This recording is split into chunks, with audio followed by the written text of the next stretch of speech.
Hi again, this is Don Delano, Farm Manager for the farm at Fairplex, home of the LA County Fair. And we're going to talk a little bit about grafting tomatoes. And there are a couple of reasons tomatoes are grafted, sometimes for ornamental fun or design or decoration, but mainly they're grafted because of disease problems that we have in Southern California. Most people like to grow heirloom tomatoes because they have better flavor, better taste, unusual colors, things like that. But most heirloom tomatoes are selected for their flavor, not for their disease resistance. And so if we grow, the first year our tomatoes grow really well, the second year they go pretty well, the third year they usually die on us if we're growing in the same area. And most people don't have the space in their garden to rotate tomatoes around all the time. Or they want to try to use some of the old plant mix again. They don't want to have to buy new every year. And that is okay sometimes. So what we want to do is we want to take a tomato that has a really good root system that tolerates a lot of diseases and a lot of abuse. And we want to graft onto it the variety we're growing that has really good tasting tomatoes so that we get a good growing root system and a good tasting tomato. Now, right now I'm just grafting these because they're different colors so you can see the difference in where I put it and stuff. But this is a purple tomato, this is a green tomato. And though this one is fairly disease resistant and has a lot of good qualities to it, it's not as good as you could get from some of your commercial rootstocks. But this is a really good tasty tomato. This is a Berkeley tie-dye, so it's a really good flavored tomato, but it doesn't like growing in Southern California very well in our gardens the second year. So things we'll need is either a razor blade or a knife, some kind of cutting tool that has been sterilized. We spray it with, or rub it down with alcohol, let it dry, keep our finger grease off of it. And we will need some clips or something in the way of joining it. These are different types of grafting clips. This one is a little bit larger. This is a little bit smaller. This is for an older plant like we have here. This would be for a younger plant when they're only maybe 6 weeks old. So what we're going to do, there's many different types of grafts. Now if I was to take this plant and cut it off here, make sure they're about the same size for what we're doing in diameter. So I'm going to cut this one off here. If I cut straight across like that, and I match up my spaces and I cut straight across on this one here like that. I'm going to cut this leaf off because it's going to be in the way. I could stick it like this, and I could take my clip and grab it like that, and as long as it grabs tight, it's fine. This one doesn't grab very well. It's a little too big, so I'm going to have to use my smaller clip. This clip has 2 different sizes on it, so I'm going to put my cutting on top, like that. Put my clip on it. And come on, get in there. I'm having a few issues here getting it to take. There it goes. Oh, nope. Get it in there. Get down in there. There you go. There we go. Oh, no.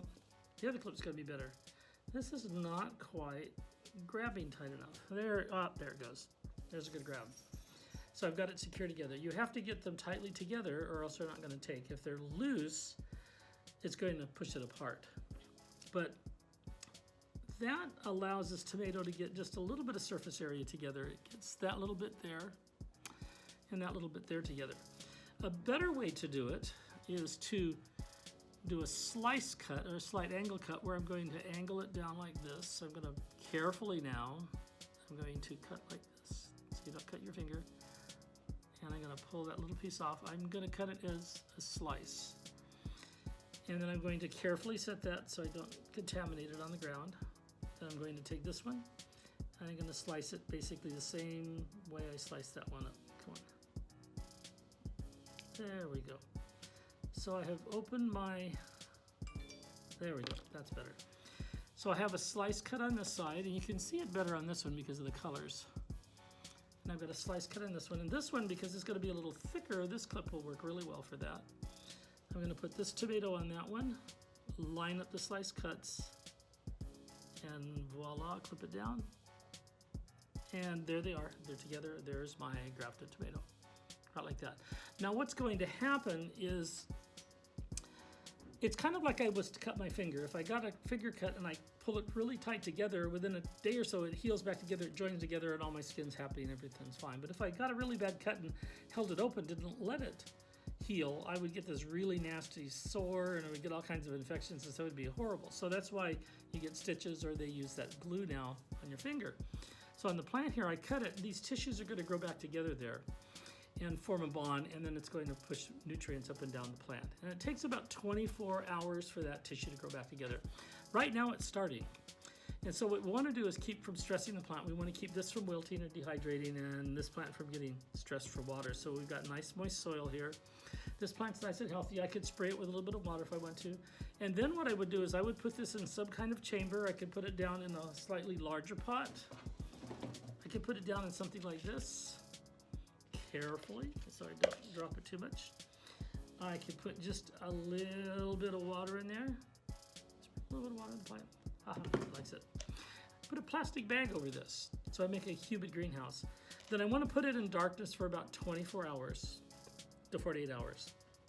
I want to keep down the amount of photosynthesizing that's going on in the plant. I want it to concentrate all its energy on healing those tissues together so they can start transporting nutrients up. So after 1.5 to 2 days in the dark, in a warm spot, put it in a closet someplace, set it on a kitchen table or in the living room just away from bright light sources. And then after that, put it in an eastern facing window or a north window or a west window if it has got curtains on it, a little more light, and we'll see it start to grow. And then after another 3 or 4 days, I can vent the bag, open the bag up a little bit. And it shouldn't wilt, it should kind of stay. And then after 10 days, it should start growing a little bit. In about 2 weeks, you can start setting it outside and you'll have a grafted tomato. And that's how you graft tomatoes onto tomatoes. A lot of other plants you can graft too. But this is the fun one to do, and you can play with this at home. Since cherry tomatoes usually grow really well in our area, a lot of times it's fun to buy cherry tomato seedlings or extra seeds, start those, and practice grafting on your cherry tomatoes before you actually go out and buy really good grafting rootstock tomatoes. They're kind of pricey. But anyway, that's how you do it. Now Aftercare, once this is out, you want to make sure you don't bump it. But after about 2.5 weeks, you can take the clip off. And about 3.5 or 4 weeks, it could go out in the garden. Now, one thing you're gonna want to be careful on is a lot of people, when they plant tomatoes, they would take it and plant it up to about here to increase more root growth on the plant. Well, that's fine and dandy for a normal tomato, but once it's grafted, you don't want to do that. This plant, if its roots get in the soil, will be susceptible to all the diseases and insects and bugs and stuff that are in the soil that would keep me from planting it normally in the ground. If I'm going to bury it up here, I might as well just plant my seeds and not worry about grafting. So I want to keep this low. I want to plant it right there. I do not want to bury it any deeper. So I keep this stem section is protecting this plant from getting any adventitious roots out in the soil and causing me problems in the future. Okay, and that's the other kit. Well, thank you very much. This is Don Delano from the farm at Fairplex, and have a great day.